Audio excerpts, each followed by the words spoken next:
Yesterday was one of the locations I was the most nervous for. I am afraid of heights, so I was very nervous coming in. And we were going down to a freaking cave and then walking in the darkness, and then we would land in this massive playground that has this light, natural light that comes in and out, and a river down there. It was magical. It was scary.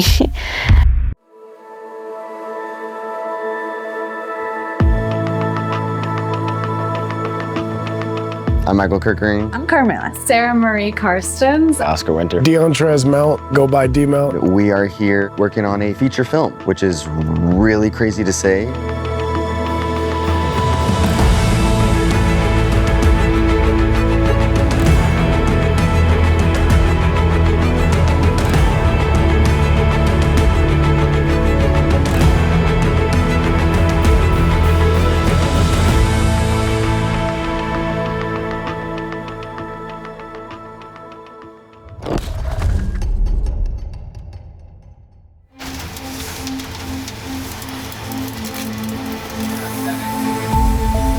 Unlike what we had been used to in Bali, where we've been staying in one pretty nice hotel, you know, we have access to all sorts of food and amenities, Java was not going to be like that. I knew what to expect out of Bali. However, Java was a completely different story. To say it was intense is an understatement. I cannot even explain what it means crossing with a ferry with 15 people and around 30 luggages of gear, props, bags of medicine, outfits, everything in between.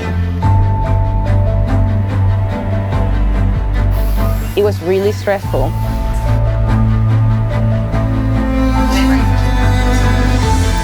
I knew this movie was gonna be crazy. During my interview with Michael, he did kind of warn us about how hectic and how last second things can get. Yeah, we're all making a lot of sacrifices to be out here. It's tough to be away from your family. It's tough to put your life on hold back home for months at a time. The trade-offs, very simply, the trade-offs have been logistics. Getting people up 2 in the morning, get a driver in a van for 5 hours to get up a hillside to film sunrise. First day, 7 hours drive. Next day, 9-hour drive. 16-hour work days, early wake-up calls, and that's almost every day. Days of not washing their clothes because we were like in different hotels. Go, go, go, no time to leave your clothes and wash them and take them back. And getting into clothes that haven't been through the laundry in 2 weeks because we've been bouncing around so much. We dealt with so much exhaustion in a completely new territory. We're basically asking the actors to, for once, for this film, be a part of the crew while you act. Usually actors, they won't really need to carry gear or they have catering, and we don't have any of that. The nature of this project and how long we're shooting it and all the different environments that we're in, people are bound to get tired. Am I gonna complain about it, or am I gonna try to do the best I can about it? I definitely did a fair share of both of those things. And this was supposed to be, you know, a chill thing. We had 4 days in this location to kind of get a handful of little scenes and get a lot of B-roll of the surrounding mountains, volcanoes, and landscapes. And of course, it ended up being way more complicated than that. We wanted to do a couple sequences here where the characters are looking back at erupting volcanoes. You're supposed to be able to see a volcano right there, but you can't right now because of the clouds. But we can't be losing days or opportunities to get stuff done, so I wouldn't call it improvising. These are shots that were in the movie, but we're just kind of cheating days around and getting things done right now, as opposed to, you know, twiddling our thumbs and waiting for weather. We're getting to our location. We sometimes maybe have 30 minutes there to get a couple takes. But so that means the actors have to be on top of their game, and we have to be on top of our game as far as speed goes. It's like a constant back and forth of different pursuits. We're with you guys running around. We're with them. You know, Michael's very good at rallying us around the common goal whenever we start to maybe dissipate or lose focus. Although things suck right now, we need to push through that suck because it's gonna get a lot worse if we don't get our shit together and start going right now. It took a lot of problem solving, but we quickly got some really good stuff done.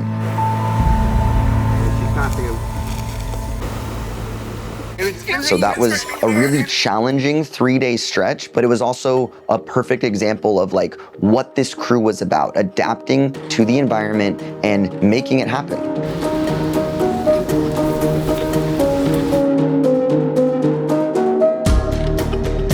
Going to Java for the first time was surreal. And you start to see like, you know, those volcanoes in the distance like kind of pop up, and like that's when I feel like, yeah, I'm here. Actually probably exceeded my expectations. I love the kind of like run and gun travel kind of vibe, and that's like exactly what this has been. This whole production is not something that you see on a typical set. It's very chaotic, it's very spontaneous, it's very day by day.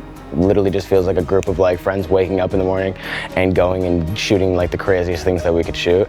And the fact that we get to call that a movie, I feel like is awesome. Everyone's been, you know, rolling with the punches quite nicely. Now it's up to us and the group that have been here to really band together and keep this thing rolling. And I think that's beautiful, because that's, you know, that's just what filmmaking is about, baby. You don't need unbelievable amounts of money and high level technology to make something look like beautiful and real. I definitely lost 5 years of life in this trip. It was worth it though, I'm not gonna lie. I love the cast.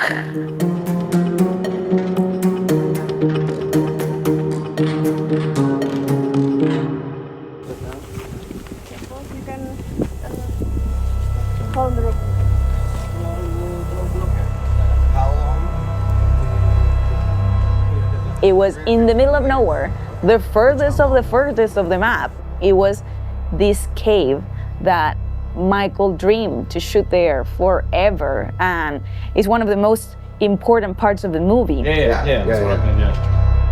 best possible to do. Scene in the movie, it's like basically the midpoint. It's where everything in the story flips on its head. It's super important that we get it right, and we're gonna have maybe 6 hours if we're lucky to shoot the whole scene. Because if we're not on our A game tomorrow, we're in big trouble. It's like you're injured now, and I'm concerned for your injury. Getting there was not easy. Before we could even get down into the cave, we would have to rappel down on ropes almost 200 feet, us and all of our gear, down into this location.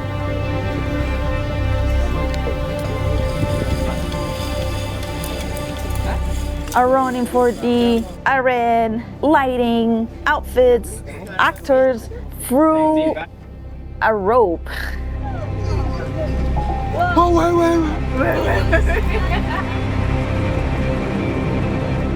I guess the location of yesterday was one of the locations I was the most nervous for, because I am afraid of heights, so I was very nervous coming in.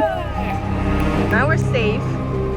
Really, this is such an example of why going to Indonesia was so important for us. We had access to just incredible locations like this cave.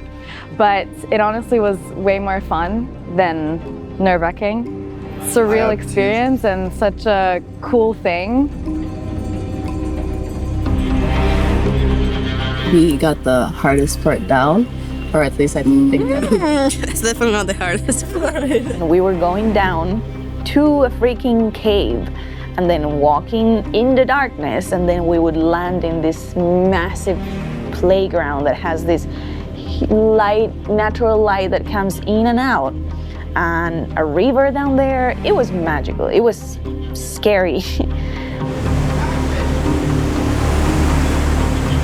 Hardly ever on even big production films do you get a set that would look that good. And obviously in our case, it's the real thing. When the light rays were there, it was probably the best shots that we've gotten in the movie so far. But the biggest challenge was that we didn't have a lot of time down there. They wrap these tours and get everybody out around 3 p.m. because even though the sun doesn't set till way later, once the sun leaves a certain spot in the sky, you can't see anything. Blocking has been really tough. We're not working in a studio environment or flat surfaces. For the cave, for instance, if I'm tracking somebody, I'm having to step in mud or try to lift myself up on a rock as they are tracking across the camera. But at the same time, try to keep the framing that we've kind of planned. Because when we're getting the wide shots, we had to get really far away from the actors, you know, because there was nowhere to really hide and be close to them. So I'm yelling at them from one side of the cave to the other, and we're just in a race against the clock, desperately hoping that we're not gonna have to add an extra day to this, because that would really eat into our schedule and definitely our budget. We planned that it was a possibility that we had to stay one more day, but it's not what we wanted. thank God we did, because we didn't finish. The light was leaving us. The guides were like, get out of here, it's too late. Like they were like really strict with the timing. We got what we could, but I was realizing we're gonna have to come back tomorrow and do this. Hello, Mas. Hello. The people that ran the place were nice enough to say, hey, we'll let you get down there first. We'll send your group down there like a half hour early. That allowed us to jump in front of the crowd, finish what we needed to shoot like in the main cave area. And then the rest of the stuff we had to finish was actually outside of it. It was this super complex 2 days, but it was well worth it. If anything, the stressful things only make everything else a lot more genuine and beautiful because of the hard work that we're putting in and what we're getting out because of it. So yesterday, going into the cave, you know, you're in a dark place, you're very vulnerable. And being able to be in that kind of environment allows me to connect with that vulnerability. She did an amazing job. I'll never forget the cave scene where she's up there on this rock. I'm like 150 feet plus away, right, with the camera, and yell action, and you know, without giving too much away, she had to basically drop to her knees on this rock and move around a lot. And half the time we'd yell cut, and she'd still be going, giving this crazy performance because she couldn't hear me, right? And we're like, oh no, cut, cut. She ended up like scraping her knees up pretty good, which like, oh, I felt really bad about that. I was like, you didn't have to do that. Like, you know, I was worried about the bruising on her knees, and she was like, no, I knew that was gonna happen. Like, I wanted that for Suchi. Being in the cave allowed me to be in that headspace, and that light shining down made me feel like, okay, this is my moment, and this is what I came to do. We don't have an opportunity to come back here for a reshoot. You know, we're never gonna have these same people here in the same country at the same time, other than right now. So it's like, wow, to do the best that we can do for them and for them, we have to overshoot.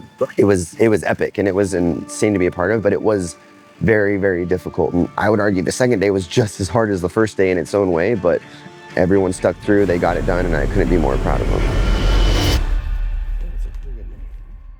It was time to go back to Bromo, but before that, we were gonna pick up 2 more cast members. I'm Annabelle. I'm 23 years old from Boulder, Colorado. It was kind of crazy, you know, Annabelle and Ben didn't do any of the shoot in Bali, right? All of their scenes only took place in Java, so they met us there in Java. Ben is actually from Jakarta, had a short flight. Annabelle was coming all the way from Los Angeles, California. One day I just got a call from Michael. He was like, hey, do you want to audition for this role? I read through the script and I thought, wow, this is an incredible story. And ever since that, I was hooked and wanted to be a part of the team. I'm actually been waiting for this moment for like a month, because you guys already started in a month, right?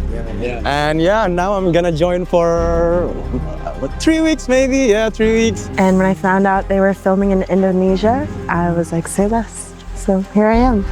We picked up Annabelle and Ben, you know, we welcomed them. It was super exciting to have, you know, 2 new members joining the crew. And then we all packed in the vans because it was time to head back to Bromo National Park for what would be the most intense 2 weeks of the entire production.